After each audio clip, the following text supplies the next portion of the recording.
ہمارے ملک میں لوگ چائے نہیں پیتے تھے، انگریزوں کے آنے کے بعد چائے چلائی، ہاں مفت۔ یہ تو میں نے بھی دیکھا ہے، وہاں عرفات کے میدان میں چائے مفت پلا رہے تھے، سبز چائے، پیو پیو پیو۔ یہ آج کی بات نہیں ہے، تقریباً 1971-72 کی بات، 40 سال پہلے۔ اس کو پیو، ممکن ہے وہ تبرعات میں سے ہوں، اور لیکن تو یہ چائے مفت اتنی پلائی کہ اب چائے کی طلب ہر جگہ ہو گئی۔ قبرستان میں ہمارے ہم قبر کھوتے ہیں، وہ بھی چائے پیتے ہیں، ہاں چائے پئیں گے وہاں، مریض اسپتال میں چائے پئیں گے، جیل میں قیدی چائے پئیں گے، ہاں ہر جگہ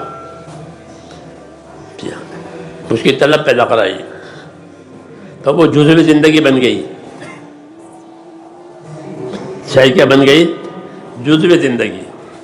رسول اللہ صلی اللہ علیہ وسلم کا کمال یہ تھا کہ آپ نے اپنی محنت اس انداز و اسلوب سے کی کہ لوگوں میں دین کی طلب آئی، علم کی طلب آئی، کہ میلوں ایک ایک حدیث کے لیے میلوں چلتے تھے،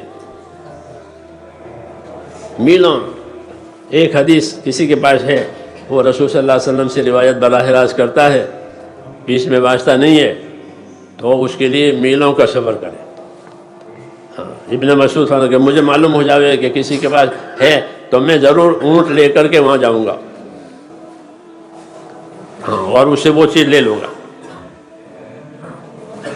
کیوں کہ اس علم پر نجات ہے، اس علم پر نجات ہے، اس لیے اس کی طلب پیدا کرائی گئی۔ دین کی محنت کے ذریعے سے اللہ کے انعامات، اللہ کے اکرامات، اور حق ادا نہ ہونے کی صورت میں کیا سزا ہوگی، کیا عقاب ہوگا، اس کا ذکر کیا۔ اس لیے اللہ تعالیٰ انبیاء کرام کو مبشرین اور منذرین بنا کر بھیجتے ہیں۔ یہ ان کا اسلوب ہے کہ وہ اپنی بات کو کیسے پیش کریں گے، کہ بشارتوں کے ساتھ پیش کریں گے کہ اللہ آپ کو یہ دیں گے، اللہ آپ کو یہ دیں گے، تو آدمی میں ایک بیداری پیدا ہوتی ہے۔ ترغیب کا علم پہلے اتارا گیا، ترغیب کا علم پہلے اترا، فضائل کا علم یہ پہلے آیا، اس کے بعد میں احکامات کا علم آیا۔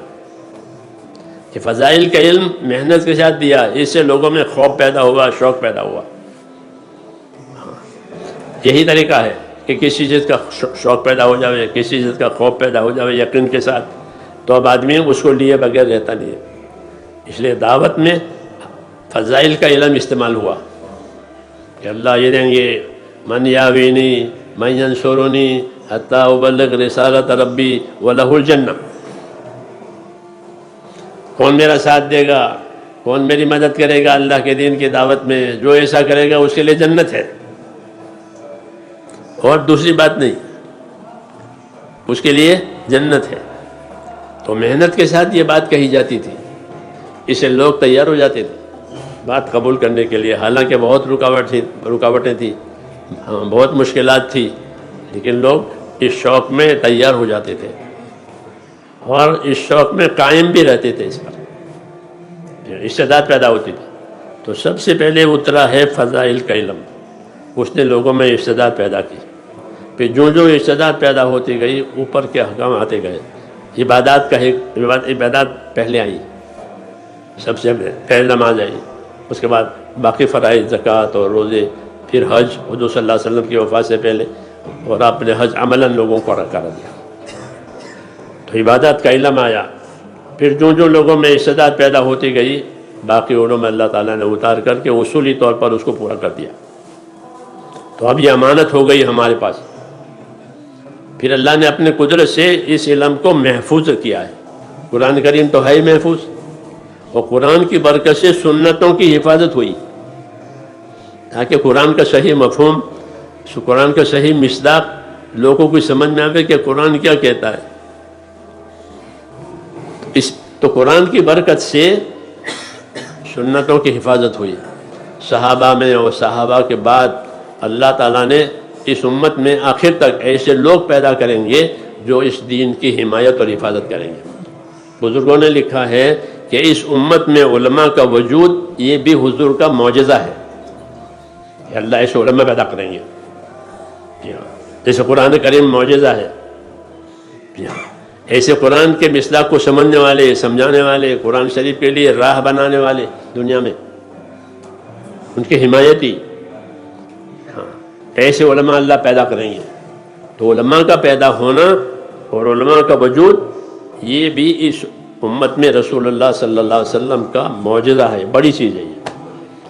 چنانچہ ہر زمانے میں اللہ تعالیٰ نے ایسے علماء پیدا کیے ہیں کہ عقل حیران ہے کہ آدمی اپنی طاقت سے یہ کام نہیں کر سکتا کہ ایک آدمی لاکھوں حدیثوں کا حافظ ہو، ان کے سینے میں لاکھوں حدیثیں ہیں، کہ مجھے 3 لاکھ حدیثیں یاد ہیں۔ ہاں، ایک دور یہی تھا کہ لاکھوں حدیثیں لوگوں کے سینوں میں محفوظ، ہاں، اور ذرا فرق نہیں، پوری امانت داری اور سچائی کے ساتھ۔ پھر دوسرا دور آیا کہ اس حدیثوں کی شرح، حدیث کا مطلب کیا ہے، اس کے لیے وہ علماء پیدا ہوئے۔ ایسے ہی حیرت انگیز کہ آدمی کس ملک کا ہے اور وہ اس کی کیسی قابلیت ہے، اس کیسی کتابیں لکھی ہے۔ شیخ محمد طاہر پٹنی ہمارے گجرات کے، وہ حدیث کے کلمات کی شرح کر رہے ہیں، ہاں، مجموع البحار ان کی مشہور کتاب ہے 5 جلدوں میں، وہ گجراتی ہیں،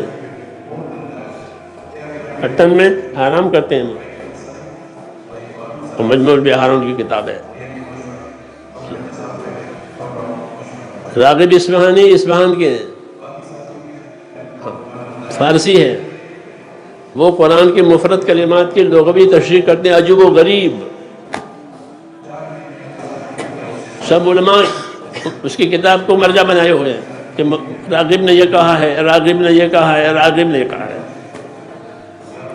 اور ہے کہاں سے؟ یہ فارسی ہے۔ اللہ نے اس کو صلاحیت دی، اس لیے کہا کہ اس امت میں اللہ تعالیٰ کی طرف سے علماء کا وجود یہ معجزہ ہے کہ اللہ ایسے لوگ اپنے دین کی خدمت کے لیے پیدا کریں گے